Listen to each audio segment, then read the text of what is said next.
My next stop, Amigo Pond. It's close to my house. Let's go check it out.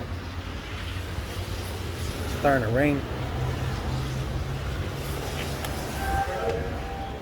If they have any games or anything, let's go check it out. See if there's anything. My next stop, Antique Mall, Antique Thrift Store.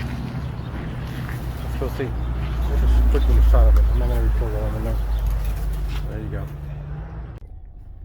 Alright, here from this little thrift store I picked up Harry Potter for $5. It goes for about 10 to 15. Wipeout Fusion, same thing.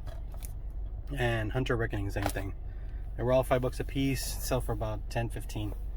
So not bad. Not gonna get rich, but not a bad little pickup. I am on my way now to a thrift store in Los Fresnos, so let's get it. Alright, this is it. This is in Los Fresnos. Let's go check it out. Alright guys, just came back from the thrift store in Los Fresnos, and oh my lord, did I pick up a lot of games.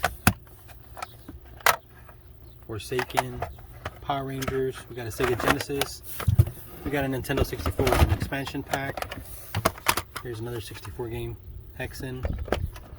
So we got, like I said, the Sega Genesis with a bunch of games. 6-pack. We got Outrun for the Master System, NBA Jam, Bulls vs. Blazers. Here's some more loose games. Sonic Spinball, Philios, Sonic 2,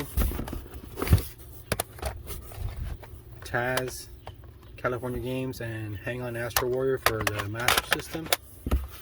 And then there's a bunch of complete in-box games. Havoc Seas, Revolution X. I'm gonna stop saying the titles. You guys can see them in the actual picture here. And then there's more on this side. These are all complete in box. Awesome lot. And then these two figures here. Resident Evil, freaking awesome, and Akira. I paid $500 for all this, guys. What do you guys think? Think I did good? You guys let me know in the comments. Alright guys, appreciate you guys watching. We'll catch you next time.